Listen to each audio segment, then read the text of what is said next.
கிறிஸ்துவுக்குள் பிரியமான தேவனுடைய பிள்ளைகளே, மறுபடியுமாக அவருடைய பரிசுத்த பாதத்தண்டையில் அமர்ந்து அவருடைய வார்த்தைகளை தியானிப்பதற்கு தேவன் பாராட்டியிருக்கக்கூடிய இந்த ஸ்லாக்கியத்திற்காக நான் தேவனை ஸ்தோத்திருக்கின்றேன். ஆங்காங்கு பல்வேறு இடங்களிலிருந்து இந்த இணையத்தின் மூலமாக இந்த சத்தியத்தை கேட்டுக்கொண்டிருக்கக்கூடிய பிள்ளைகள் ஒவ்வொருவரையும் தேவனுடைய பாதத்தில் நான் சமர்ப்பிக்கின்றேன். தேவன் தாமே ஒவ்வொரு குடும்பங்களையும் அவர்களுடைய தேவைகளுக்கு தந்தது போன்று சந்தித்து ஆசீர்வதித்து வழிநடத்துவாராக.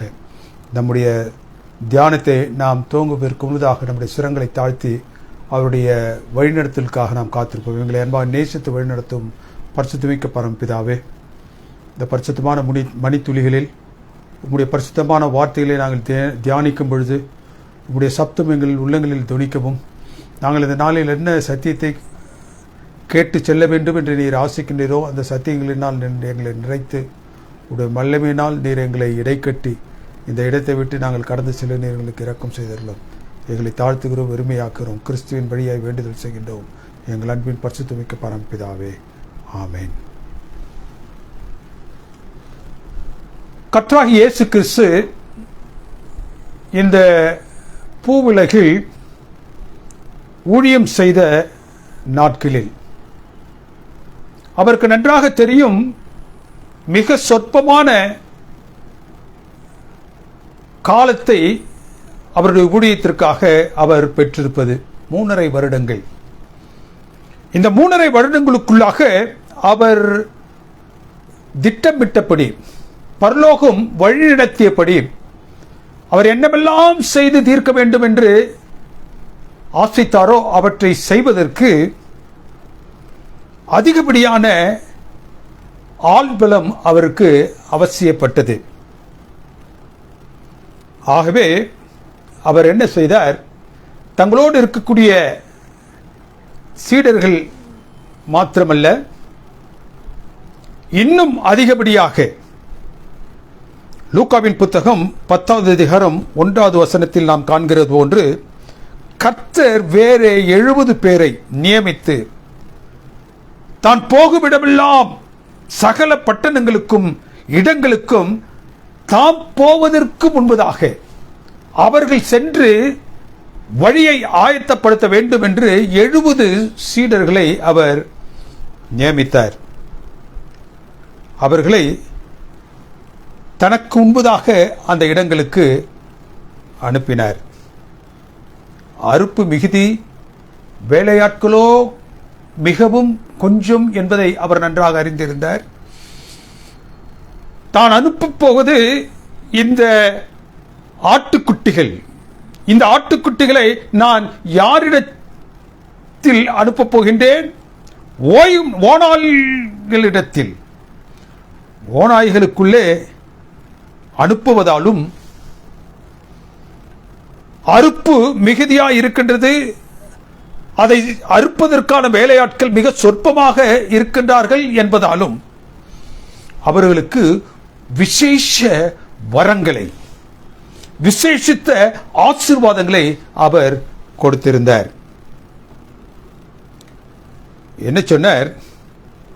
சமாதானத்தை குறித்தும், தேவனுடைய ராஜ்யம் சமீபமாக இருக்கின்றது என்பதை குறித்தும், நியாய தீர்ப்பை குறித்தும் நீங்கள் என்ன செய்யுங்கள், போகும் இடமெல்லாம் பேசுங்கள். அவர்கள் ஏற்றுக்கொள்வார்கள் என்றால் அந்த இடத்திலே நீங்கள் பிணியாளிகளை சொஸ்தம் பண்ணுங்கள். தேவனுடைய ராஜ்யம் உங்களுக்கு சமீபமாக இருக்கின்றது என்ற எச்சரிப்பையும் அவர்களுக்கு கொடுங்கள். ஏற்றுக்கொள்ளாதவர்களுக்கு நியாய தீர்ப்பு நாளில் அவர்களுக்கு சம்பவிப்பதை குறித்து எச்சரியுங்கள். வசனம் 16 என்ன சொல்லுகின்றது? சீடர்களை நோக்கி அவர் இன்னொரு காரியத்தை சொன்னார். உங்களுக்கு செவி கொடுக்கிறவன் எனக்கு செவி கொடுக்கின்றான், எனக்கு செவி கொடுக்கிறவன் என்னை அனுப்பினவராகிய பிதாவிற்கு செவி கொடுக்கின்றான். உங்களை அசட்டை பண்ணுகிறவன் என்னை அசட்டை பண்ணுகின்றான், என்னை அசட்டை பண்ணுகிறவன் என்னை அனுப்பினவராகிய பிதாவை அசட்டை பண்ணுகின்றான். என்று அவர்களை உற்சாகப்படுத்தி விசேஷப்படுத்தி தான் செல்லும் இடங்களுக்கு எல்லாம் அவர் செல்வதற்கு முன்பதாக அவர்களை அனுப்பி வைத்தார். என்ன விசேஷமான காரியத்தை அவர்களுக்கு கிறிஸ்து அளித்தார்? என்ன விசேஷமான வரத்தை, ஆசீர்வாதத்தை அந்த 70 பேருக்கும் அவர் அளித்தார்? 10வது அதிகாரத்தில் லூக்காவின் புத்தகத்தில் 19வது வசனம், சத்ருவினுடைய சகல வல்லமையையும் மேற்கொள்ளவும் சர்ப்பங்களையும் தேள்களையும் மிதிக்கவும் உங்களுக்கு நான் என்ன செய்கின்றேன்? அதிகாரம் கொடுக்கின்றேன். I give an authority unto you. Authority to trample on serpent and scorpions. அதிகாரம். அந்த அதிகாரத்திலேயே ஒரு வல்லமையை அவர் வைத்திருந்தார். அந்த வல்லமை நிமித்தமாக நீங்கள் என்ன செய்யலாம்? சத்துருவையும் மேற்கொள்ளலாம். You can defeat over your enemies. சத்துருவை மேற்கொள்ள வல்லமை, அந்த வல்லமை நான் உங்களுக்கு கொடுக்கக்கூடிய அந்த அதிகாரத்தில் இருக்கின்றது என்றார். 1 யோவானின் புத்தகம் 4வது அதிகாரம் 4வது வசனம் என்ன சொல்லுகின்றது?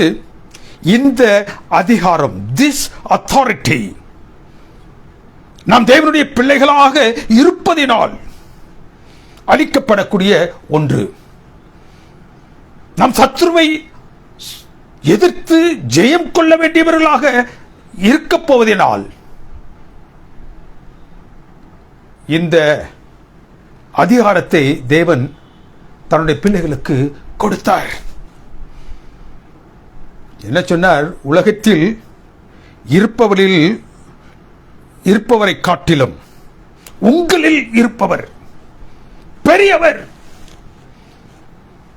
நீங்கள் எதிர்கொண்டு இருக்கக்கூடிய அந்த சத்துருவாகிய சாத்தானை காட்டிலும் நம்மில் இருப்பவர்கள் மிகவும் பெரியவர்.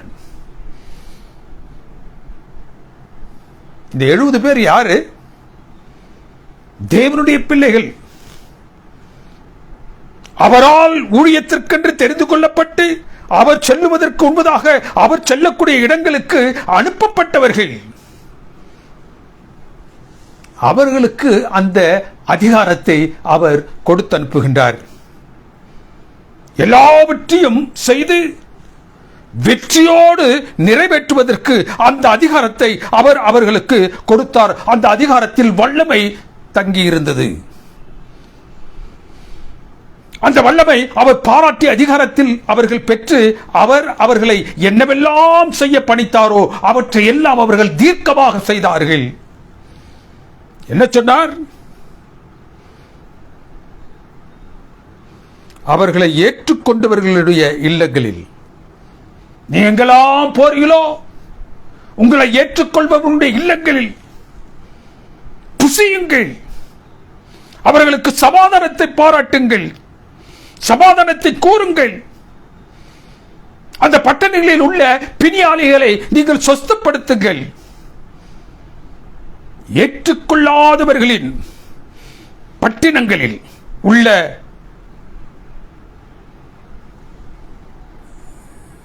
இடங்களுக்கு நீங்கள் செல்வீர்கள் என்றால் உங்கள் கால்களில் ஒட்டின தூசியை அங்கு தட்டி போட்டுவிட்டு வந்துவிடுங்கள். 4வது என்ன சொல்லுகின்றார்? சமீபமா இருக்கின்ற தேவனுடைய ராஜ்யத்திற்கு அவர்கள் தங்களை ஒப்புக் கொடுக்கவில்லை என்றால் சீக்கிரமாய் சம்பவிக்கப் போகின்ற அந்த தேவனுடைய ராஜ்யத்தை குறித்து அவர்களுக்கு சொல்லுங்கள். நியாய தீர்ப்பை குறித்து அவர்களுக்கு சொல்லுங்கள். அதில் சம்பவிக்கும் பலத்த செய்கைகளை குறித்து நீர் அவர்களிடத்தில் நீங்கள் சொல்லுங்கள், எச்சரிப்பை கொடுங்கள். உங்களுக்கு செவி கொடுக்கிறவன் எனக்கு செவி கொடுக்கின்றான், எனக்கு செவி கொடுக்கின்றவன் என்னை அனுப்பினவராகிய பிதாவிற்கு செவி கொடுக்கின்றான். அசட்டை பண்ணுகிறவனும் அவ்வனமாகவே செய்கின்றான்.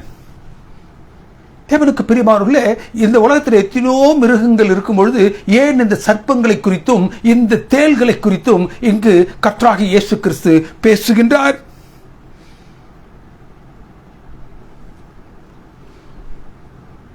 உபாகமத்தின் புத்தகம் 8வது அதிகாரம் 15வது வசனத்தில், உன் பின் நாட்களில் உனக்கு நன்மை செய்யும் பொருட்டு சர்ப்பங்களும் தேள்களும் இல்லாத ஒரு பெரிய வனாந்திர வழியாக உன்னை அழைத்து வந்தவர் நான். உன்னை என்ன செய்த? உனக்கு பின்பாக சம்பவிக்க நீ போகின்ற அந்த நாட்களில், உன்னுடைய பின் நாட்களில் உனக்கு நன்மை செய்யும் பொருட்டு சர்ப்பங்களையும் தேள்களையும் இல்லாத பெரிய வனாந்திரம் வழியாக உன்னை நான் அழைத்து வந்தேன். அவர்களை எவ்வாறு அவர்களை மேற்கொண்டு அழைத்து வந்தேனோ அவ்வண்ணமாகவே நீங்களும் அவர்களின் கொடிய பாதிப்பிற்கு விலகி வர நான் என்ன செய்கிறேன்? உங்களை காத்து வழிநடத்தப் போகின்றேன். ஏன் பாம்பும் தேலும் உள்ள இடங்களில் அவர்கள் செல்லும் பொழுது அவைகளின் மீதான அந்த அதிகாரத்தை அவர் கொடுத்தார். எப்படி அந்த முன் நாட்களில் தேவன் தன்னுடைய பிள்ளைகளுக்கு செய்தாரோ அதே போன்று இப்பொழுதும் நீங்கள் கடந்து செல்லக்கூடிய பாதைகள் அவைகள் நிற்கும் என்றால், உங்களை எதிர்த்து நிற்கும் என்றால், அவைகளை மிதித்து அவர்கள் கொடிய பாதிப்பிற்கு நீங்கள் எல்லளவிலும் ஒப்புக்கொடாதபடி உங்களை வழிநடத்துவேன். சர்ப்பமும் தேள்களும் அவர்களை மேற்கொள்வதில்லை. தேவன் என்ன சொல்லுகின்றார்? அதற்கு பதிலாக நீங்கள் அதனுடைய தலைகளை நசுக்குவீர்கள். Jesus gave a unique group of people a unique mission, and he gave a unique authority to trample snake and scorpions.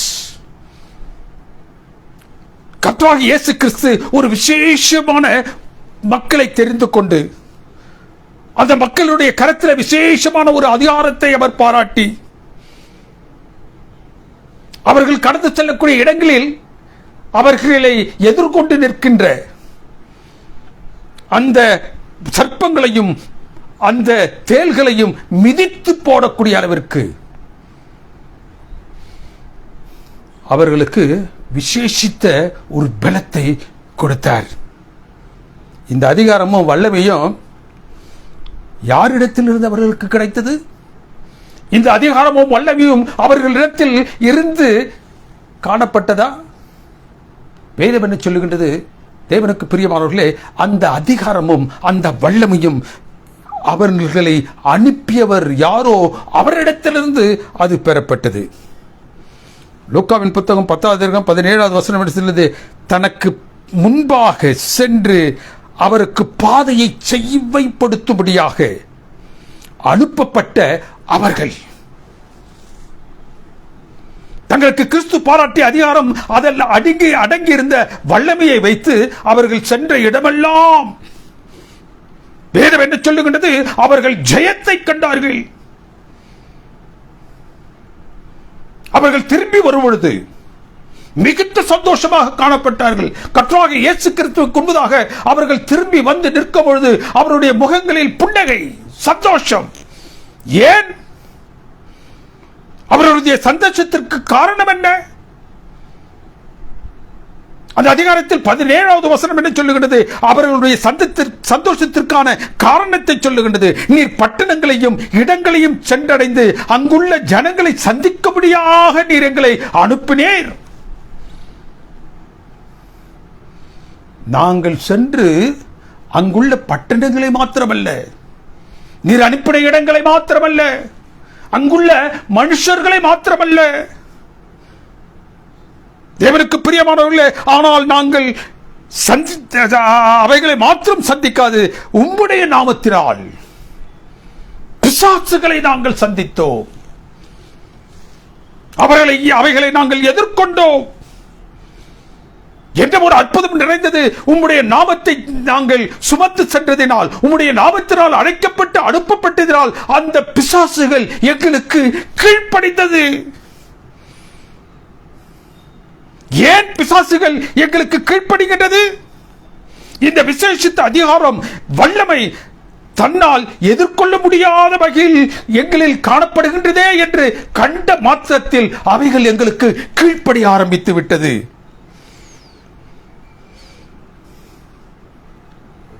ஒன்றியவன் புத்தகம் 4வது அதிகாரம் 4வது வசனம் என்ன சொல்லுகிறது? அந்த வல்லமைக்கு உரியவர் தேவன் ஒருவர் மாத்திரமே என்பதை அவைகள் தெரிந்து கொண்டது. அந்த வல்லமை உங்களிடத்தில் காணப்படுவதினால்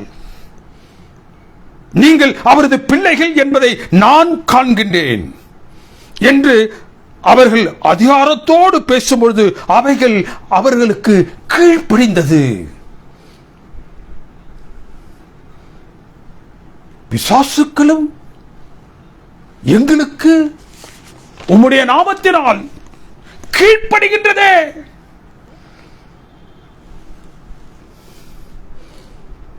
பதினேழாவது வசனம் என்ன சொல்லுகிறது?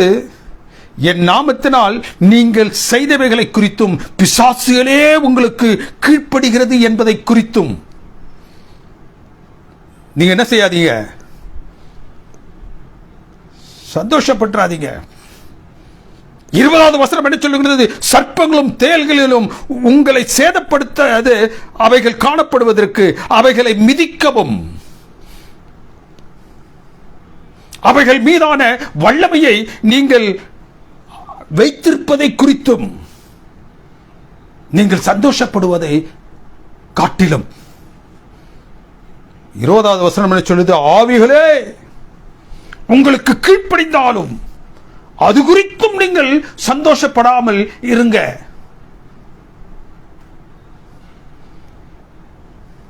பிசாசுகள் கீழ்ப்படுவதை குறித்தும் நீங்க பெருமை கொள்ளாதீர்கள். சர்ப்பங்களையும் தேள்களையும் அதனுடைய தலைகளை நசுக்குவதற்கு எதுவான வல்லமை உங்களில் இருக்கின்றது என்பதற்காக நீங்கள் என்ன செய்யாதீங்க, சந்தோஷப்பட வேண்டாம். ஆவிகளே உங்களுக்கு கீழ்ப்படுகின்றது என்ற அளவில் நீங்கள் உயர்த்தப்பட்ட நிலையில் இருந்தாலும் அது குறித்து நீங்கள் சந்தோஷப்படாதீர்கள். நீங்கள் சந்தோஷப்படாமல் மற்றொரு முக்கியமான காரியத்தை குறித்து நீங்க என்ன செய்யணும்? உங்கள் சந்தோஷத்தை நீங்க என்ன செய்யணும்? அதை செய்வதன் மூலமாக நீங்கள் காட்ட வேண்டும். என்ன அது? உங்கள் ரட்சிப்பு சார்ந்த ஒரு காரியத்தை குறித்து நீங்கள் மிகவும் கவனமாக இருக்கணும். இதையெல்லாம் நான் செய்கின்றேன் என்ற நிலையில் நீங்கள் பெருமிதம் கொள்ளாதீர்கள். இவைகளெல்லாம் நீங்கள் செய்தாலும் இவைகளெல்லாம் நீங்கள் செய்வதற்கொத்த வல்லமையை என்னுடைய கரத்திலிருந்து நீங்கள் பெற்றுக்கொண்டாலும் அவைகளை குறித்து நீங்க என்ன செய்யாதீங்க, சந்தோஷம் கொள்ளாதீர்கள். நீங்கள் கவலை கொள்ள வேண்டிய ஒரு முக்கியமான காரியம் ஒன்று உண்டு. அது உங்களுடைய ரட்சிப்பு. உங்களுடைய ரட்சிப்பு சார்ந்த அந்த காரியத்திற்காக நீங்கள் மிகவும் கவனமாக இருங்கள். என்ன அந்த ரட்சிப்பு சார்ந்த காரியம்? உங்கள் நாமம் பரலோகத்திலே எழுதப்பட்டிருக்கின்றதா என்று பார்த்து கவனமாயிருங்கள். வேற எந்த காரியத்தை குறித்து நீங்க என்ன செய்ய வேண்டாம், சந்தோஷப்பட வேண்டாம். உங்களுடைய நாமத்தினால் பிசாசுகள் எங்களுக்கு கீழ்ப்படுகிறது என்பதை குறித்து நீங்கள் சந்தோஷப்பட வேண்டாம். சர்ப்பங்களும் தேள்களையும் மிதிப்பதற்கேற்ற வல்லமை எங்களிடத்தில் காணப்படுகின்றது என்பதை குறித்து நீங்கள் என்ன செய்ய வேண்டாம், சந்தோஷப்பட வேண்டாம். ஆவிகளும் எங்களுக்கு கீழ்ப்படுகிறது என்பதை குறித்து நீங்க சந்தோஷப்பட வேண்டாம். தேவனுக்கு பிரியமானவர்களே, நீங்கள் கவனமாக ஒரு காரியத்தை குறித்து அஞ்சக்கூடியவர்களாக இருக்கணும். என்ன காரியம் அது? உங்களுடைய ரட்சிப்பு. உங்கள் நாமம் பரலோகத்தில் எழுதப்பட்டிருக்கின்றதா என்பதை குறித்து நீங்கள் என்ன செய்யுங்கள், கவனமாக இருங்கள். நீங்கள் சந்தோஷப்பட வேண்டிய ஒன்றே ஒன்று, உங்களுடைய பெயர்கள் பரத்தில் எழுதப்பட்டிருக்கின்றதா என்பதை குறித்து தான். நீங்கள் பெற்றிருக்கக்கூடிய இந்த வல்லமையை குறித்து நீங்கள் சந்தோஷப்படுவதற்கு பதிலாக நீங்கள் உங்களுடைய நாமங்கள், உங்களுடைய பெயர்கள் பரலோகத்தில் எழுதப்பட்டிருக்கின்றதா என்பதை குறித்து நீங்கள் என்ன செய்யணும், கவனமாயிருங்கள். இதை யாரிடம் கிறிஸ்து கூறுகிறார்? இவர் யாரை 70 சீடர்களாக நியமித்து யாரை தான் செல்வதற்கு முன்னதாக தான் செல்லப் போகின்ற இடங்களுக்கெல்லாம் அவர்களை முன்பாக அனுப்பி யாருக்கு தன் அதிகாரத்தையும் வல்லமையையும் அவர் அளித்திருந்தாரோ அவர்களிடத்தில் பேசுகின்றார். நாங்கள் யார்? எங்களுடைய ஊழியத்தில் எங்களுக்கு சாத்தானும் பயப்படுகின்றானே என்று அவர்கள் தங்களை குறித்து சந்தோஷப்பட்டார்களோ அவர்களிடத்தில் அதை அவர் சொல்லுகின்றார். அவரை நன்றாக அறிந்து அவர்களுடைய பிள்ளைகள் என பெயர் சூட்டப்பட்ட விசேஷத்த அந்த மக்களிடத்தில் அவர் அதை பேசுகின்றார்.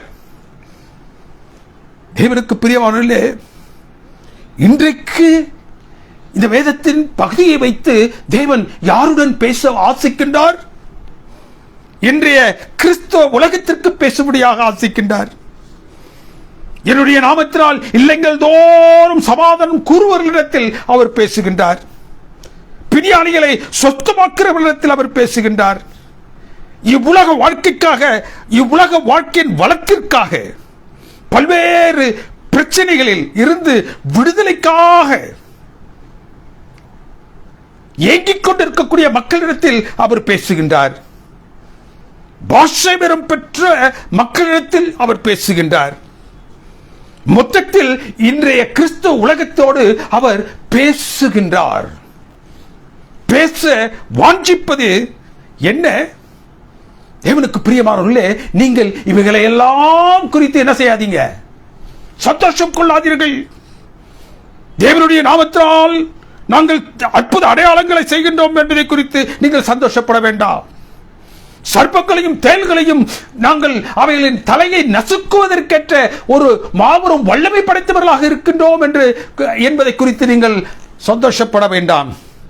ஆவிகளும் நாங்கள் சொன்ன மாத்திரத்தில் தானே விலகி ஓடுகின்றது, எங்களுடைய வார்த்தைக்கு கீழ்ப்படுகின்றது என்பதனால் நீங்கள் சந்தோஷப்பட வேண்டாம். நாங்கள் சொன்ன மாத்திரத்தில் தானே பிணியாளிகள், நோயாளிகள், அவர்கள் எவ்வளவு தூரத்திற்கு அந்த பிணியை உடையவர்களாக இருந்தாலும் நாங்கள் சொன்ன மாத்திரத்தில் தானே அந்த பிணிகள் அவர்களை விட்டு நீங்குவதற்கு ஏதுவாக வல்லமை படைத்தவர்களாக நாங்கள் இருக்கின்றோம் என்று சொல்லி அதன் நிமித்தமாக நீங்கள் சந்தோஷப்பட வேண்டாம். இந்த உலகத்தின் வாழ்வுக்காக, இந்த உலகத்தில் நாங்கள் வளமாக இருப்பதற்காக எல்லா நன்மைகளையும் தேவனுடைய திருக்கரத்திலிருந்து பெற்றிருக்கின்றோம் என்று சொல்வதற்காக நீங்கள் சந்தோஷப்பட வேண்டாம். நீங்கள் சொன்ன மாத்திரத்தில் நீர் சொல்லக்கூடிய அந்த இல்லத்திற்கு சமாதானம் சென்று சேரும் என்றால் அது குறித்தும் நீங்கள் என்ன செய்ய வேண்டாம், அவ்வளவு சந்தோஷப்பட வேண்டாம். நீங்கள் சர்ப்பங்களையும் தேள்களையும் மிதிக்கக்கூடிய அளவிற்கு கிறிஸ்துவின் நாமத்தினால் வல்லமை படைத்தவராக இருக்கின்றோம் என்று சொல்வதிலும் உங்களுக்கு சந்தோஷம் வேண்டாம். ஒன்றை குறித்து மாத்திரம் நீங்கள் என்ன செய்யணும், சந்தோஷப்பட வேண்டும். ஒன்றை குறித்து மாத்திரம் நீங்கள் எச்சரிக்கையாக இருக்க வேண்டும். அது என்ன? உங்களுடைய நாமம் பரலோகத்தில் எழுதி இருக்கின்றதா என்பதை குறித்து நீங்கள் அதை குறித்து மாத்திரம் அறிந்து கொண்டவர்களாக இருக்க வேண்டும். உங்கள் நாமம், என்னுடைய நாமம் பரத்தில் எழுதப்பட்டிருக்கின்றதா? இன்றைய நாட்களில் நீங்களும் நானும் கவனமாக கவனிக்க வேண்டிய ஒரு மாபெரும் காரியம் என்னவென்றால் அதுதான்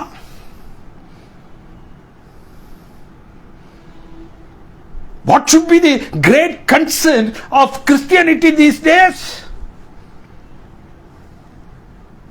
என்னுடைய நாமம் பரலோகத்தில் எழுதப்பட்டிருக்கின்றதா? Gifts and abilities are not a sure proof of true Christianity. வரங்களும் அதை செய்யக்கூடிய திறன்களும் கிறிஸ்தவர்கள் என்பதற்கான ஆதாரம் இல்லை. அவைகளை செய்வதனால், அந்த வரங்களை பெற்றிருப்பதினால், அந்த திறனை பெற்றவர்களாக நாம் இருப்பதினால் நாம் கிறிஸ்தவர்கள் என்று சொல்லிக்கொள்ள முடியாது. Because Judas had the sure gifts, but he felt desperately.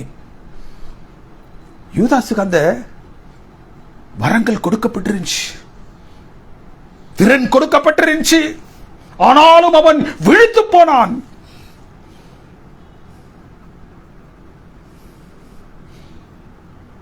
வரங்களும் திறனும் நிலையற்றது, தோன்றி மறையக்கூடியது. All our focus should be in eternal thing. நம்முடைய பார்வை அனைத்தும் எதில் இருக்க வேண்டும் என்றால் நித்தியத்தை குறித்த இடத்தில், நிலையான இடத்தில், நித்தியமான ஒன்றை குறித்தே இருக்க வேண்டும். We should rejoice in our relationship with the God and our salvation rather than the gifts and the experiences. அந்த நித்தியத்தை குறித்த தாக்கம் நம்முடைய மனதில் இருக்கும் என்றால் நாம் இந்த உலகத்திற்கு அடுத்த காரியங்களை அல்ல, நித்தியத்திற்கு காரியங்களை நாம் சிந்தித்துக் கொண்டிருப்போம். இன்றைய நாட்களில் தேவன் உங்களிடமிருந்தும் என்னிடமிருந்தும் எதிர்பார்க்கக்கூடிய ஒன்று நித்தியத்தை குறித்து தாக்கம் உள்ளவர்களாக நீங்களும் நானும் இருக்கின்றோமா? பரத்தில் என்னுடைய நாமம், என்னுடைய பெயர் எழுதப்பட்டிருக்கின்றதா? நம்முடைய பெயர்கள் பரத்தில் எழுதப்பட்டிருக்கின்றதா என்று பார்க்க வேண்டும். நம் பெயர்கள் பரத்தில் ஜீவ புஸ்தகத்தில் எழுதப்பட்டிருக்கின்றதா? நாம் நித்தியத்திற்குரியவராக இங்கு காணப்படுகின்றோமா? இதை சிந்தித்தவர்களாக நீங்களும் நானும் இருக்க வேண்டும் என்று இங்கு தேவன் வாஞ்சிக்கின்றார். எப்படி நாம் நம்முடைய பெயர்களை பரத்தில் எழுத காண்போம்? எப்படி நம் பெயர்கள் பரத்தில் எழுதப்படுகின்றது? கர்த்தராகிய இயேசு கிறிஸ்துவினுடைய மத்தியஸ்த ஊழியத்தில், in his investigative judgment, நியாய நுட்ப விசாரணையில் கர்த்தராகிய இயேசு கிறிஸ்துவின் பாராட்டப்படுகின்ற அந்த மத்தியஸ்த ஊழியத்தில் நம்முடைய பெயர்கள் எழுதப்படுகின்றது. வெளிப்படுத்தல் புத்தகம் 20வது அதிகாரம் 12வது வசனம் என்ன சொல்லுது? கிறிஸ்து தன் சிலுவை மரணத்திற்கு பின்பு என்ன செய்தார்? உயிர்த்தெழுந்து பரம் ஏறி செல்லுகின்றார். பரிசுத்த தலத்தில் அவர் பிரவேசிக்கின்றார். அப்பொழுது நியாய நுட்ப விசாரணை. வெளிப்படுத்தல் 20:12 ஒரு பெரிய காட்சியை யோவான் அங்கு காணுகின்றான். ஒருவன் பரிசுத்தவான் அல்லது நீதிமான் என்று தீர்மானிப்பது இந்த நியாய நுட்ப விசாரணை தான். நீங்கள் ரட்சிக்கப்பட்டீர்களா என்று இன்றைய நாட்களில் கேட்கக்கூடிய கேள்விக்கு பதில் எங்கு கிடைக்கின்றது என்றால் அந்த நியாய நுட்ப விசாரணையில் ஒருவன் கடந்து வெற்றியோடு வரும்பொழுது தான். வெளிப்படுத்தல் 20:12 என்ன சொல்லுகின்றது? சிறியோர் பெரியோர் தேவனுக்கு முன்பதாக நிற்க கண்டேன். அப்பொழுது புஸ்தகங்கள், புக்ஸ் இன் ப்ளூரல், புஸ்தகங்கள் என்ன செய்யப்பட்டது? திறக்கப்பட்டது. புஸ்தகங்களில் எழுதப்பட்ட அவைகளின்படியே மரித்தோர் தங்கள் தங்கள் காரியங்களுக்கு தக்கபடி நியாய தீர்ப்பு அடைந்தார்கள். கர்த்தராகிய இயேசு கிறிஸ்து பிதாவினுடைய வலதுபரிசத்தில் அமர்ந்து பரிந்து பேசிக் கொண்டிருந்தார். எவ்வளவு தூரத்திற்கு, எவ்வளவு நேரத்திற்கு அவர் பரிந்து பேசுகின்றார்? தேவனுடைய பிள்ளைகளுடைய அந்த பெயர்கள் ஜீவ புஸ்தகத்தில் எழுதப்படும் வரைக்கும் அவர் பரிந்து பேசிக் கொண்டிருந்தார். இன்னொரு காட்சி அங்கு யோவான் காணுகின்றான். அந்த ஜீவ புஸ்தகத்தில் பெயர் எழுதப்படாதவர்கள் ஆக்கினைக்குள்ளாக தீர்க்கப்பட்டார்கள். இந்த கிறிஸ்துவனுடைய பரிந்து பேசக்கூடிய ஊழியம் நியாய நுட்ப விசாரணை என்று சொல்லக்கூடிய இந்த இன்வெஸ்டிகேட்டிவ் ஜட்ஜ்மெண்ட் எப்பொழுது ஆரம்பிக்கின்றது? கர்த்தராகிய இயேசு கிறிஸ்து பரிசுத்த தலத்திலிருந்து மகா பரிசுத்த தலத்திற்கு செல்லும் அந்த நாளில்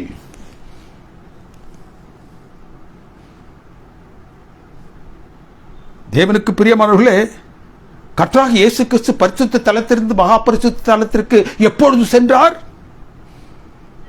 அதை குறித்து வேதத்தில் தானியேலின் புத்தகம் மிக தீர்க்கமாக பேசுகின்றது. அநேக தானியேலின் புத்தகத்தை மறைக்கப்பட்ட புத்தகம் என்று ஒதுக்கி விடுகின்றோம். அநேகர் இந்த வெளிப்படுத்தல் புத்தகத்தை மறைக்கப்பட்ட புத்தகம் என்று ஒதுக்கி தள்ளி விடுகின்றோம்.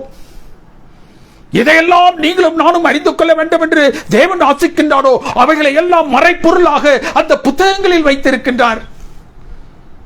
கர்த்தராகிய இயேசு கிறிஸ்து அந்த பரிசுத்த தலத்திலிருந்து மகா பரிசுத்த தலத்திற்கு எப்பொழுது செல்லுகின்றார் என்பதற்கான அந்த ஆதாரம் தானியேலின் புத்தகத்தில் தான் இருக்கு. தானியேலின் புத்தகம் 8வது அதிகாரம் 14வது வசனத்தில் 2300 ராப்பகல் செல்லும், அப்பொழுது பரிசுத்த தலம் சுத்திகரிக்கப்படும். unto 2300 days shall pass. தேவனுக்கு பிரியமானவர்களே, அப்பொழுது பரிசுத்த தலம் சுத்திகரிக்கப்படும். இந்த 2300 ராப்பகல் தீர்க்க தரிசனம் என்பது வேதத்தில் நாம் காணக்கூடிய மிக நெடிய மிகப்பெரிய ஒரு தீர்க்க தரிசனம். 2300 வருடங்களை உள்ளடக்கிய தீர்க்க தரிசனம். அது எங்கு துவங்குகின்றது? கிறிஸ்துவுக்கு முன் 457வது வருஷத்தில். அது எங்கு நிறைவேறுகின்றது, முடிகின்றது என்பதை பார்க்க வேண்டும் என்றால் இந்த 2300 ராப்பகல் அந்த தரிசனத்தில், அந்த 2300 வருஷத்தில் இந்த 457 வருடங்கள் கழிக்கப்படும் பொழுது, இந்த 457 வருடம் எப்போ துவங்குகின்றது? தானியேல் புத்தகம் 9வது அதிகாரம் 25வது வசனம் என்ன சொல்றது? எருசலேமை திரும்ப எடுப்பித்து கட்டுகிறதான கட்டளை பிறப்பிக்கப்பட்ட அந்த நாளில் வெளிப்பட்டு அர்த்தசஷ்டா காலத்தில் இந்த 457 அந்த கட்டளை பிறப்பிக்கப்பட்டது. தேவனுக்கு பிரியமானவர்களே, இவைகள் சாதாரணமாக தீர்க்க தரிசனங்களோடு இவைகள் நின்று விடவில்லை. சரித்திரத்தை உள்ளடக்கி பிணைந்து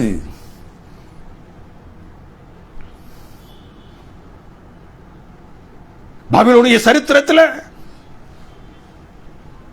தேவனுக்கு பிரியமானவர்களே, மேதோ பெர்ஷிய சரித்திரத்தில், கிரேக்க சரித்திரத்தில், ரோம சரித்திரத்தில் நீங்கள் என்னவெல்லாம் காண வேண்டும் என்று விரும்புகின்றீர்களோ அந்த சபை சரித்திரம் அனைத்தும் என்ன செய்கின்றது? பொது சரித்திரத்தில் இடம்பெறுகின்றது. ஒன்றும் கட்டுக்கதைகள் அல்ல. 457 இந்த அர்த்தசஷ்டா என்று சொல்லக்கூடிய இந்த அரசன் என்ன செய்யறான்? ஒரு தாக்கிதை வெளியிடுகின்றான், ஒரு கட்டளையை பிறப்பிக்கின்றான். அந்த கட்டளை எருசலேம் ஆலயத்தை புதுப்பித்து கட்டுவதற்காக கொடுக்கப்பட்ட கட்டளை. அந்த கட்டளை கொடுக்கப்பட்ட நாள் துவங்கி 457 2300 ராப்பகல். இந்த 2300 ராப்பகல் அந்த வருஷத்தில் 2300 வருஷத்தில் 457 கழிக்கும் பொழுது 1844வது ஆண்டு.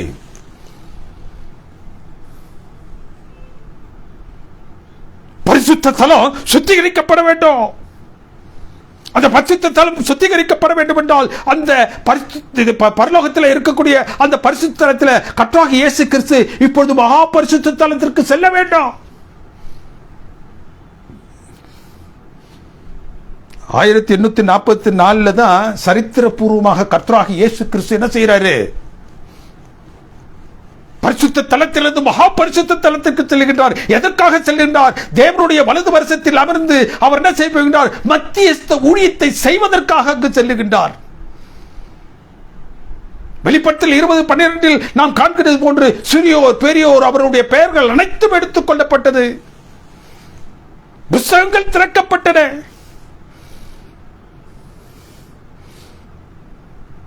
கர்த்தராகிய இயேசு கிறிஸ்து தேவனுடைய வலது பரிசத்தில் அமர்ந்தது பரிந்து பேசிக்கொண்டு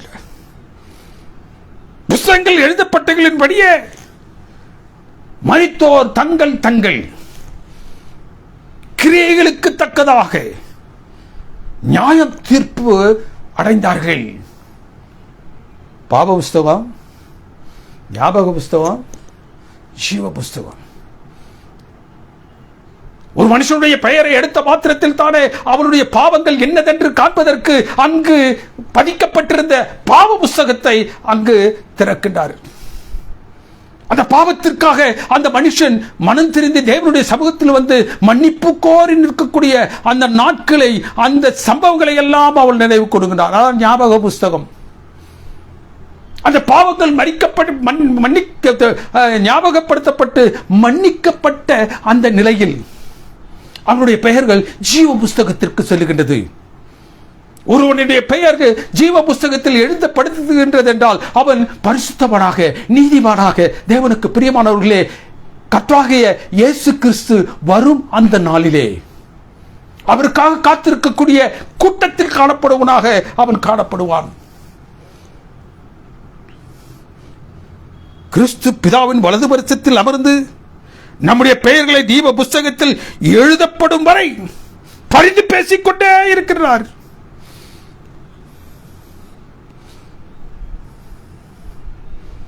இந்த ஜீவ புஸ்தகத்தில் பெயர் எழுதப்படுவதைத்தான் இங்கு கர்த்தராகிய இயேசு கிறிஸ்து என்ன செய்கின்றார்? இந்த 70 சீடர்களிடத்தில் சொல்லுகின்றார். உங்களுடைய பெயர் எங்க எழுதப்பட்டிருக்கணும்? பரலத்தில் எழுதப்பட்டிருக்கணும். நான் உங்களுக்கு கொடுத்த அதிகாரத்தின்படி, நான் உங்களுக்கு கொடுத்த வல்லமையின்படி, ஒருவேளை நீங்கள் எதுவெல்லாம் செய்ய வேண்டும் என்று நினைக்கின்றோ அவற்றை எல்லாம் நீங்க என்ன செய்ய செய்து தீர்க்கலாம்.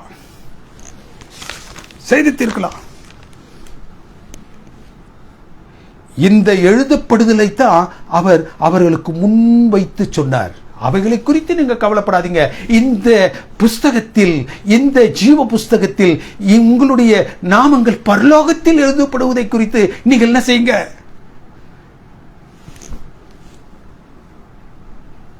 சந்தோஷப்படுங்க. அப்பொழுதுதான் அந்த ரட்சிக்கப்படுதல் என்பது முழுமைக்கு வருகின்றது. ஒருவனுடைய ரட்சிப்பு கர்த்தராகிய இயேசு கிறிஸ்து தன் ஜீவனை விட்ட பொழுது முழுமை பெறுவதல்ல. இன்றைக்கு கிறிஸ்தவத்தில் அநேகர் கர்த்தராகிய இயேசு கிறிஸ்து அந்த சிலுவையில் அறையப்பட்ட மாத்திரத்தில், அவருடைய அந்த ரத்தம் சிந்தப்பட்ட மாத்திரத்தில் ஒரு மனிதன் ரட்சிக்கப்படுகிறான் என்று அவன் ரட்சிப்பிற்குள்ளாக வழிநடத்தப்படுகின்றான். அவன் முழுமையாக ரட்சிக்கப்படுவது இந்த நியாய நுட்ப விசாரணையில் கர்த்தராகிய இயேசு கிறிஸ்து தேவனுடைய வலது பரிசத்தில் அமர்ந்து செய்யக்கூடிய அந்த மத்தியஸ்த பணியின் பொழுது, அப்பொழுதுதான் அது நிறைவுக்கு வருகின்றது. தேவனுக்கு பிரியமானவர்களே, நீங்கள் எது குறித்து சந்தோஷப்பட வேண்டும்? சர்ப்பங்களையும் தேள்களையும் மிதித்து போடும் அளவில் உங்களில் காணப்படக்கூடிய வல்லமையை குறித்து அல்ல. பிசாசுகளும் உங்களுக்கு பயப்படுகின்றது என்று, கீழ்ப்படுகின்றது என்று அந்த அதிகாரம் உங்களில் இருப்பதற்காக அல்ல. என்னுடைய நாமத்தினால் நீங்கள் எல்லாவற்றையும் செய்தாலும், எவ்வளவு அதிகாரமும் வல்லமையும் உங்களிடத்தில் காணப்பட்டாலும், நீங்கள் சந்தோஷப்பட வேண்டிய ஒன்றே ஒன்று, உங்களுடைய பெயர்கள் ஜீவ புஸ்தகத்தில் எழுதப்பட்டிருக்கின்றதா என்பதை குறித்து மாத்திரம்தான்.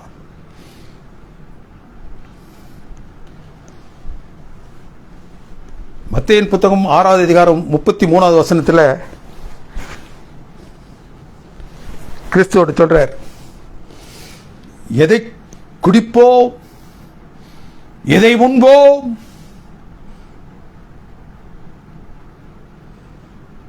எதை உடுப்போம் என்று உலக தேவைகளை குறித்து நீங்க என்ன செய்ய வேண்டாம், கவலைப்பட வேண்டாம்.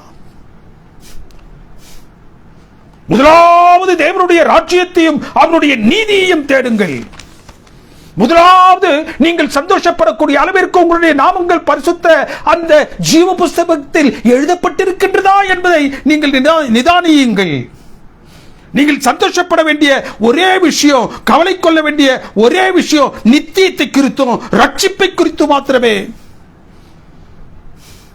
ஆனால் இன்றைய நாளில் வியாபித்திருக்கக்கூடிய இந்த கிறிஸ்தவத்தில், கிறிஸ்தவ உலகத்தில் சாத்தான் என்ன செய்து கொண்டிருக்கின்றான்? எதை செய்து அவன் வெற்றி சிறந்தவனாக இந்த நாட்கள் காணப்பட்டுக் கொண்டிருக்கின்றான்?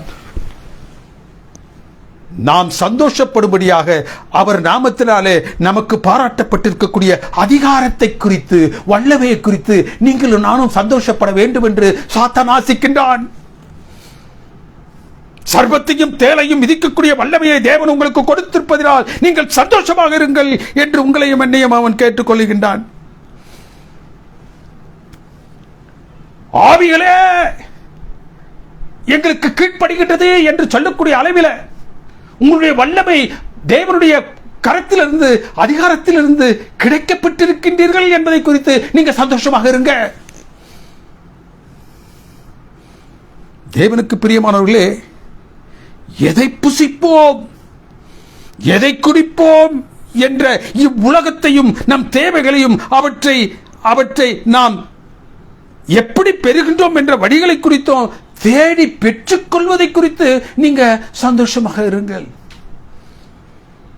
மத்தேயு 7:22 கிறிஸ்து இதற்கான ஒரு கவுண்டரை கொடுக்கிறார். உம்முடைய நாமத்தினால் தீர்க்க தரிசனம் உரைத்தோம், பிசாசுகளை விரட்டினோம், அநேக அற்புத அடையாளங்களை நாங்கள் என்ன செய்தோம்? இதை எப்படி செஞ்சோம்? உம்முடைய நாமத்தில், நீர் எங்களுக்கு கொடுத்த அதிகாரத்தில், நீர் எங்களுக்கு பாராட்டின அந்த வல்லமையில். கிறிஸ்து வரும் இந்த நாளிலே அவர்கள் போய் அவருக்கு முன்பாக நிற்கும்போது அவர் என்ன செய்யறாரு? உங்களை நான் அறியேன். தேவன் கர்த்தராகிய இயேசு கிறிஸ்து அவர்களை அங்கீகரிக்கவில்லை. ஏனென்றால் நாம் சந்தோஷப்பட வேண்டிய, கவலை கொள்ள வேண்டிய ஒன்றே ஒன்று, அது நம்முடைய நித்தியத்தை குறித்தது, நம்முடைய ரட்சிப்பை குறித்தது. நம்முடைய ரட்சிப்பை குறித்ததும் நித்தியத்தை குறித்ததுமான அந்த காரியங்களை குறித்து சத்ருவாகிய சாத்தான் நம்முடைய கண்களுக்கு முன்பதாக எதையும் கொண்டு வருவதில்லை. கிறிஸ்துவத்திற்குள்ளேயே கிறிஸ்துவை வைத்து ரட்சிப்பை இழக்கும்படியாக சத்ருவாகிய சாத்தான் இந்த நாட்களில் என்ன செய்கின்றான்? தன்னுடைய சதி வலையை விரித்தவனாக காணப்படுகின்றான். யாருடைய பெயர் பரத்தில் எழுதப்படும்? யார் அந்த பரலோக ராஜ்யத்தில் பிரவேசிப்பார்கள்? மத்தேயு 7:21 கிறிஸ்து சொல்றார், பரலோகத்தில் இருக்கிற என் பிதாவின் சித்தத்தின்படி செய்கிறவனே அல்லாமல் ஒருவன போக மாட்டார். யோவானின் புத்தகம் 14:15 சொல்லுது, நீங்கள் என்னிடத்தில் அன்பாயிருந்தால் என்னுடைய கட்டளைகளை நீங்கள் என்ன செய்யுங்க? கை கொள்ளுங்கள். If you want to show your love to me, follow the commandments. தேவனிடத்தில் எவ்வாறு அன்பு கூறுவது? அவருடைய சித்தம் என்னதென்று எவ்வாறு தெரிந்து கொள்வது? 1 யோவானின் புத்தகம் 5:3 சொல்லுது, தேவனுடைய கற்பனைகளை கை கொள்ளுவதே அவரிடம் நாம் அன்பு கூறுகிறோம் என்பதை சொல்லக்கூடியது. அவரிடத்தில் அன்பு கூறுவதே அவரில் சித்தத்தின்படி செய்வது, அதுவே கற்பனைகளுக்கு கீழ்ப்படிவது. யோவானின் புத்தகம் 1 யோவானின் புத்தகம் 2:4 என்ன சொல்வது? நான் தேவனை அறிந்திருக்கின்றேன், அவரில் நான் அன்பு கூறுகிறேன். நான் தேவனை அறிந்திருக்கின்றேன், அவரில் நான் அன்பு கூறுகிறேன் என்று சொல்லி அவரது கற்பனைகளை கை கொள்ளவில்லை என்றால் அவன் என்ன வருகிறான்?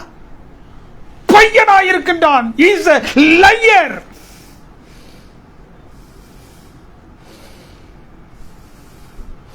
வெளிப்படுத்தல் 22:14 என்ன சொல்லுகின்றது? பரத்திற்கு செல்வதற்கான தகுதி, பரத்திலே உங்களுடைய பெயர்கள் எழுதப்படுவதற்கான தகுதி, ஜீவ விருட்சத்தின் மேல் அதிகாரம் ஆவதற்கான தகுதி, வாசல் வழியே நகரத்திற்குள் பிரவேசிப்பதற்கான தகுதி அவரது கற்பனைகளின்படி செய்வதே அல்லாமல், அவருடைய கற்பனைகளின்படி செய்கிறவனே அல்லாமல் ஒருவனும் பாக்கியவான் அல்ல. நம்முடைய பெயர்கள் பரத்தில் ஜீவ புஸ்தகத்தில் எழுதப்பட்டிருக்க வேண்டும் என்றால் நாம் கற்பனைகளை கை கொள்ள வேண்டும். இதுதான் இன்றைய நாட்களில் பரலோகம் இந்த கிறிஸ்தவ உலகத்திற்கு சொல்லக்கூடிய செய்தி.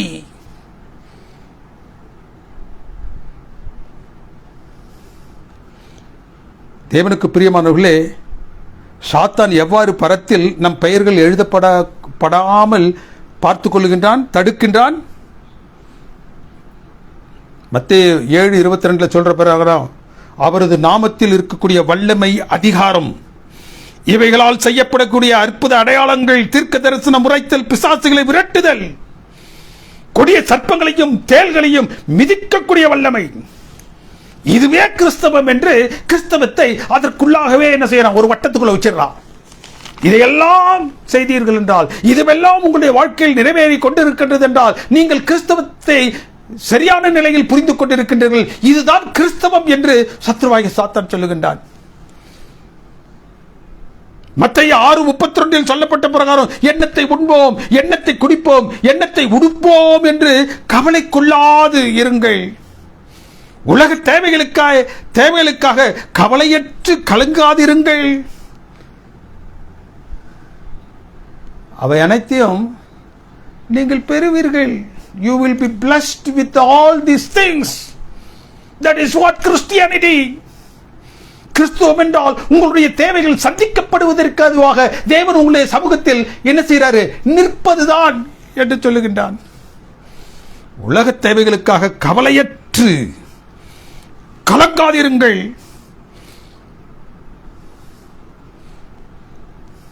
தேவனுக்கு பிரியமானவர்களே, இதை அவன் சாத்தான் சொல்லிட்டு இருக்கும்போது வேதம் என்ன சொல்லுகின்றது, தேவன் என்ன சொல்லுகின்றார், பரத்தில் உங்கள் பெயர்கள் எழுதப்படுவதற்கு, ஜீவ புஸ்தகத்தில் உங்களுடைய பெயர்கள் எழுதப்பட்டிருக்கின்றதா என்பதை நீங்கள் என்ன செய்யுங்க, முதற்கண் பாருங்கள்.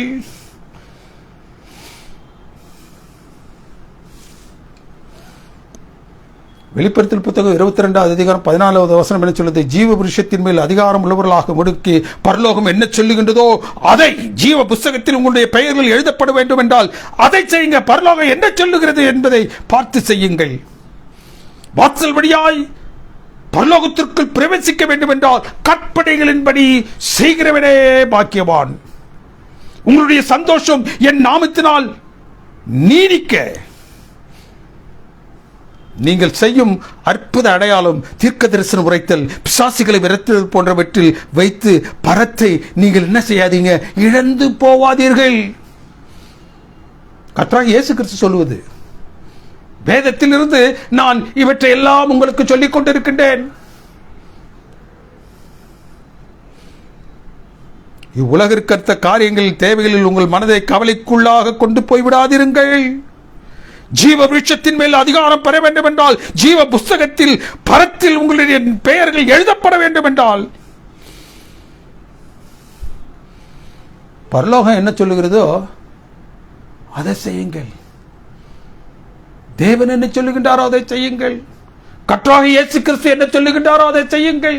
கற்பனைகள் என்ன சொல்லுகின்றதோ அதை செய்யுங்கள். பரத்தில் நம் பெயர் எழுதப்பட கற்பனைகளின்படி வாழுங்கள் என்று கர்த்தராகிய இயேசு கிறிஸ்து இந்த பகுதியில் இருக்கக்கூடிய அந்த வேதத்திலிருந்து நம்மிடம் பேசுகின்றார். கடைசியாக ஒரு வசனத்தின் விளக்கத்தை மாத்திரம் நான் சொல்லி முடிக்கின்றேன். கிறிஸ்து கொடுக்கும் ஒரு எச்சரிப்பு, ஏன் முற்றிலும் எச்சரிக்கையாக இருக்கும்படி கர்த்தராகிய இயேசு கிறிஸ்து கூறுகின்றார். 18வது வசனத்தில், சாத்தான் மின்னலை போன்று வானத்திலிருந்து விழுகிறதை நான் என்ன செஞ்சேன், கண்டேன்.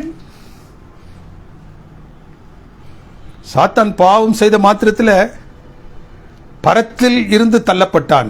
எப்பொழுது இந்த உலகம் உண்டாக்கப்படுவதற்கு முன்பது மூன்றில் ஒரு தூதர்களை தன்னோடு அவன் அழைத்துக் கொண்டு அவன் என்ன செய்யறான், இங்கு பரவத்திலிருந்து அவன் கீழே தள்ளப்பட்டான். ஏசாயாவின் புத்தகமும் சரி, எசேக்கியேலின் புத்தகமும் சரி, வெளிப்படுத்தலும் புத்தகம் சரி, அவனுடைய விடுதலை பற்றி குறிப்பிடுகிறது. ஏசாயா 14:12-14, அதிகாலையின் மகனாகிய விடுவெள்ளியே, வானத்திலிருந்து நீ தள்ளப்பட்டாயே. எசேக்கியேலின் புத்தகம் 28வது அதிகாரம் 12-18 சொல்லுகின்றது, சாத்தான் தள்ளப்பட்டான் பூமியின் மேல் அவன் சாம்பலாக்கப்படுவதற்கு. இது பாஸ்ட். கர்த்தராகிய இயேசு கிறிஸ்துக்கு அவர் நின்று பேசக்கூடிய அந்த நேரத்திற்கு முன்னால் நடக்கக்கூடியது. இந்த உலகம் உண்டாக்கப்படுவதற்கு முன்பாக நடந்த ஒன்று. வெளிப்படுத்தல் 12:9 உலகம் அனைத்தையும் மோசம் போக்குகின்ற பிசாசு என்னும் சாத்தான், வலுச்சர்வமாகிய அவன் தள்ளப்பட்டான். இது புதிய ஏற்பாட்டில் இனி சம்பவிக்க போக ஒன்று.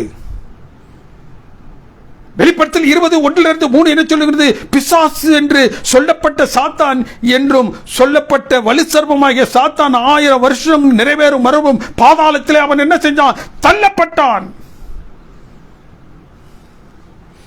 கிறிஸ்து இங்கு லூக்காவின் புத்தகத்தில் 10வது அதிகாரம் 18வது வசனத்தில் பேசுகின்றார்.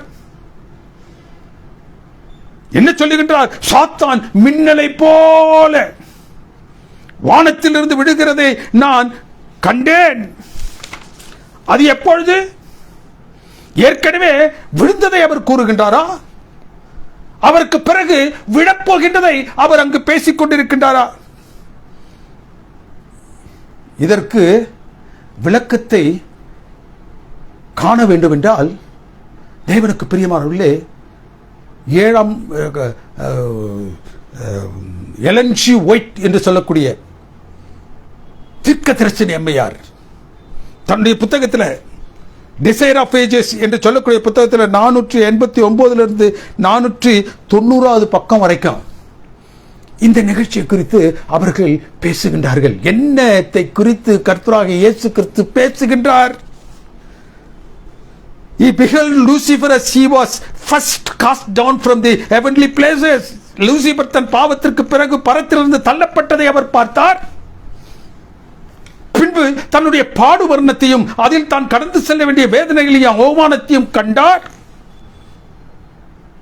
Jesus now looks forward to great final day when Satan, the prince of air, will meet his destruction in the earth. அது மாபெரும் கடைசி நாளில் அந்தகார லோகாதிபதியாகிய சாத்தான் இப்பூவுலகில் அவரது முடிவு எப்படியாக இருக்கும் என்பதையும் பார்த்தார். அவன் விழுவதையும் பார்த்தார். கடைசியாக அவனுடைய முடிவு என்னவாக இருக்கும் என்பதையும் அவர் பார்த்தார். Jesus beheld the work of evil forever ended and peace of God filling heaven and earth. யுகநெடுகிலும் காணப்பட்ட பாவத்தின் வேலை ஒரு முடிவுக்கு என்ன செஞ்சிருச்சு, இப்பொழுது வந்துவிட்டது. தேவனுடைய சமாதானம் பரத்தையும் பூமியையும் நிரப்பிற்று. சாத்தானுடைய பரத்திலிருந்து விடுதலுக்கும் கடைசியில் அவன் அழிக்கப்பட போவதற்கும் இடையில் கர்த்தராகிய இயேசு கிறிஸ்து நின்று கொண்டு இதை பேசிக் கொண்டிருக்கின்றார். அவரது சிலுவை பாடுகள், வேதனைகள், அந்த சிலுவை மரத்திலே அவர் கொடுக்கப் போகின்ற அவருடைய இன்னுயிர், மனுக்குலத்தின் பாவத்திற்காக அவர் தன்னை ஒப்புக் கொடுக்க போகின்றார் என்பதை தேவனுக்கு பிரியமானவர்களே, தியாக பலியாக அவர் தன்னை ஒப்புக் கொடுக்க போகின்றார் என்பதை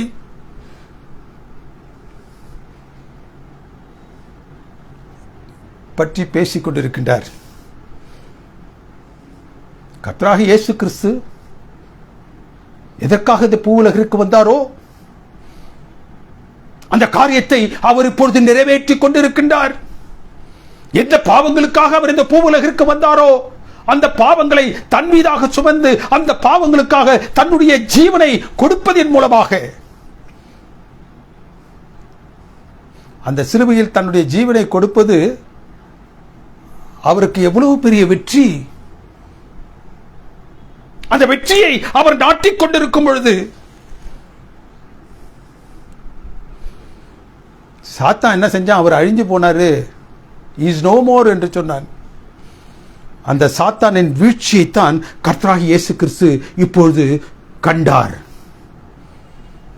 அவனுடைய விடுதலுக்கும் அவனுடைய அழிக்கப்படுதலுக்கும் நடுவிலே கர்த்தராகிய இயேசு கிறிஸ்து நின்று கொண்டு எதை காணுகின்றார்? தேவனுக்கு பிரியமானவர்களே,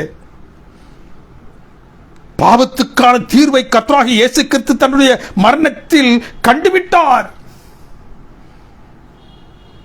பாவத்திற்கான தீர்வை கர்த்தராகிய இயேசு கிறிஸ்து தன்னுடைய மரணத்தில் கண்ட மாத்திரத்தில் தானே சத்துருவாகிய சாத்தான் விழுந்தான்.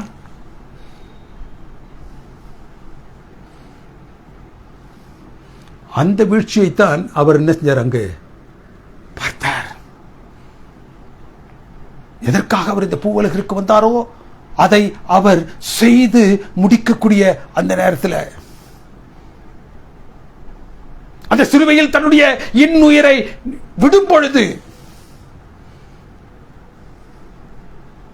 சாத்தான் என்ன செஞ்சிட்டான்? விழுந்துட்டான். அவனுடைய வேலை ஒரு முடிவுக்கு வந்துருச்சு. He is gone.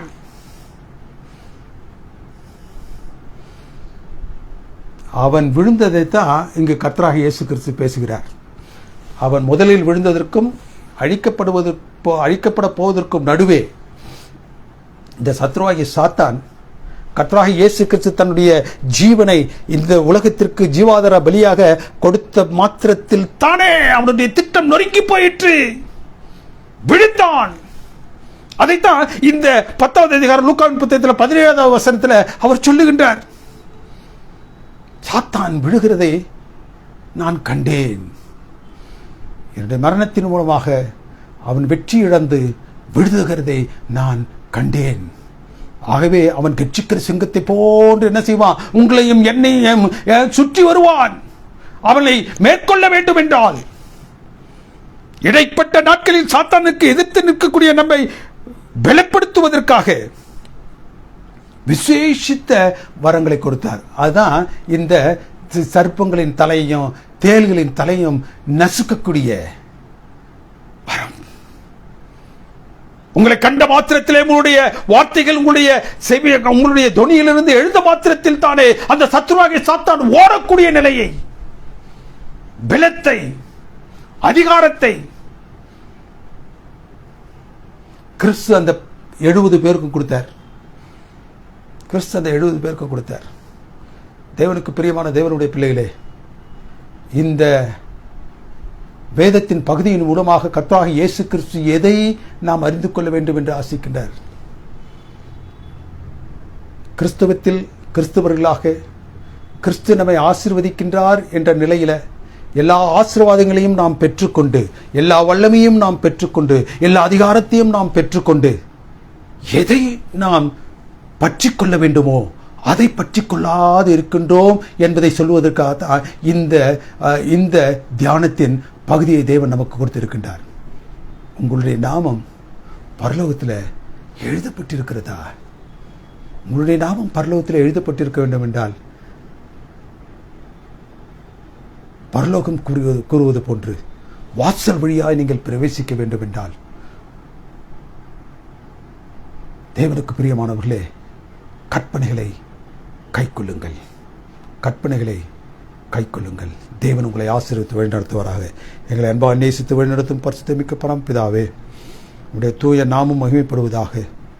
தர்மையான நாளிலும் தேவனுடைய திரு சமூகத்திலே நீர் ஒரு பெரிய சத்தியத்தை நீர் எங்களுக்கு ஆழமாக தியானிப்பதற்கு தந்த வேலைக்காக உங்களுக்கு நன்றி செலுத்துகிறோம் சுவாமி. உங்களுடைய கிருபைகள் இந்த நேரத்தில் உங்களுடைய பிரசன்னத்தின் மூலமாக எங்களுக்கு பெருகியிருந்தமைக்காக உங்களுக்கு நன்றி செலுத்துகின்றோம். எங்களுடைய வாழ்க்கையில் தேவர்கள் நாங்கள் கிறிஸ்தவர்கள் என்று சொல்லக்கூடிய நிலையில என்னவெல்லாம் இப்பொழுது செய்து கொண்டிருக்கின்றோமோ அவைகள் எல்லாம் எங்களுடைய நித்தியத்திற்கு அடுத்த நிலையில அவைகள் தூர நிற்கக்கூடியதாக இருக்கின்றது. நாங்கள் சமீபமாக காண வேண்டிய எங்களுடைய பெயர்கள் பரலோகத்தில் இருக்கின்றதா என்ற ஒன்றை நாங்கள் இந்த நாளில் தியானிப்பதற்கு நீர் கொடுத்த நேரத்திற்காக, தயவிற்காக, இரக்கத்திற்காக உமக்கு நன்றி செலுத்துகிறோம் சுவாமி. இந்த வேலையிலும் தேவரீருடைய பாத்திரங்களை நாங்கள் தாழ்த்துகிறோம். இந்த சத்தியத்தை ஆங்காங்கு பல்வேறு இடங்களிலிருந்து கேட்டுக்கொண்டிருக்கக்கூடிய தேவரீர் தமது பிள்ளைகள் ஒவ்வொருளோடும் நீர் இருந்தருளும். இந்த சத்தியத்தை அவர்களுடைய மனதிலே நீர் பேசும். தங்களை அவர்கள் உங்களுடைய வருகைக்காக ஆயத்தப்படுத்தி காத்து கொண்டிருக்கக்கூடிய கூட்டத்திலே எல்லோரும் காணப்படக்கூடிய பெரும் பாக்கியத்தை தேவரே இந்த சத்தியத்தை கேட்கக்கூடிய பிள்ளைகள் ஒவ்வொருவருக்கும் தந்தரலும். சீக்கிரமாக வாரும். உங்களுடைய வருகைக்காக காத்து நிற்கின்றோம். கிறிஸ்துவின் நாமத்தினால் ஜெபிக்கின்றோம் எங்கள் அன்பின் பரிசுத்த மிக்க பரம்பிதாவே. ஆமேன். நம்முடைய கர்த்தராகிய இயேசு கிறிஸ்துவினுடைய கிருபையும் பிதாவுடைய அன்பும் பரிசுத்த ஆவியானுடைய அந்யோன்ய ஐக்கியம் சிநேகமும் நம் அனைவரோடு விசேஷமாக இந்த நாளில் இந்த சத்தியத்தை ஆங்காங்கு பல்வேறு இடங்களிலிருந்து இணையத்தின் மூலமாக கேட்டுக்கொண்டிருக்கக்கூடிய பிள்ளைகள் ஒவ்வொருவரோடும் மீண்டும் மீண்டும் சதா காலங்களிலும் இருப்பதாக. ஆமேன், ஆமேன், ஆமேன்.